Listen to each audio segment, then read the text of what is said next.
ಶ್ರೀಪಾದರಾಜಂ ಶರಣಂ ಪ್ರಪದ್ಯೆ. ಪರಮಹಂಸ ಸದ್ಗುರು ಶ್ರೀ ಸತ್ವಪಾಸಿ ವಿರಚಿತ ಪರಮಾಮೃತ ಸಾರ.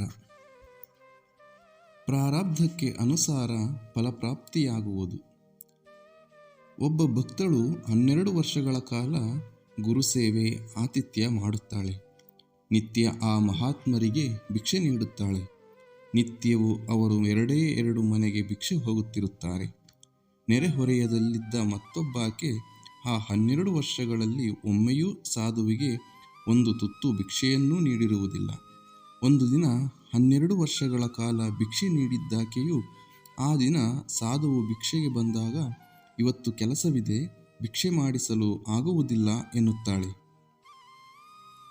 ಅಷ್ಟು ವರ್ಷಗಳಿಂದ ಆಕೆಯ ಸೇವೆ ಸ್ವೀಕರಿಸಿದ್ದಾಗಿಯೂ ಆ ದಿನ ಆಕೆ ಭಿಕ್ಷೆ ಇಲ್ಲ ಎಂದಾಗ ಆ ಸಾಧುವು ಮುಂದಿನ ಜನ್ಮದಲ್ಲಿ ನೀನು ದರಿದ್ರಳಾಗಿ ಜನಿಸುವೆ ಎಂದು ನುಡಿದು ಮುಂದೆ ಹೋಗುತ್ತಾರೆ. ಪಕ್ಕದ ಮನೆಯಾಕೆಯು ಆ ದಿನ ಭಿಕ್ಷೆ ತಂದು ಕೊಟ್ಟು ನಮಸ್ಕಾರ ಮಾಡುತ್ತಾಳೆ. ಆಗ ಆ ಸನ್ಯಾಸಿಯು ಆಕೆಯನ್ನು ಹರಸಿ, ನನಗೆ ತುಂಬ ಸಂತೋಷವಾಯಿತು, ನೀನು ಮುಕ್ತಳಾಗಿ ಬಿಡು ಎಂದು ಹರಸುತ್ತಾನೆ. ಈ ಪ್ರಸಂಗದಲ್ಲಿ ಸಾಧುವು ನಿತ್ಯವೂ ಭಿಕ್ಷೆ ನೀಡುತ್ತಿದ್ದ ಸಾಧ್ವಿಯ ಬಗ್ಗೆ ಸತ್ಯವನ್ನೇ ನುಡಿದಿರುತ್ತಾನೆ. ಏಕೆಂದರೆ ಆಕೆಯ ಸಂಚಿತ ಕರ್ಮವು ಬಹಳಷ್ಟು ಇರುತ್ತದೆ.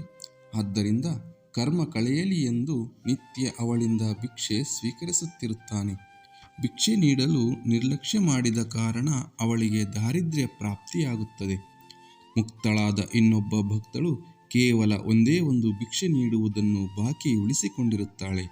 12 ವರ್ಷಗಳಲ್ಲಿ ಒಮ್ಮೆಯಾದರೂ ಸಿಗುವುದೇನೋ ಎಂದು ನಿತ್ಯವೂ ಸಾಧು ಹೋಗಿರುತ್ತಾನೆ. ಪುಣ್ಯ ವಿಶೇಷವೆಂಬಂತೆ ಅಂದು ಭಿಕ್ಷೆ ನೀಡಿದ ಆ ದಿನ ಆಕೆಗೆ ಗುರು ಅನುಗ್ರಹ ದೊರೆಯುತ್ತದೆ. ಜೈ ಗುರುದೇವ ದತ್ತ.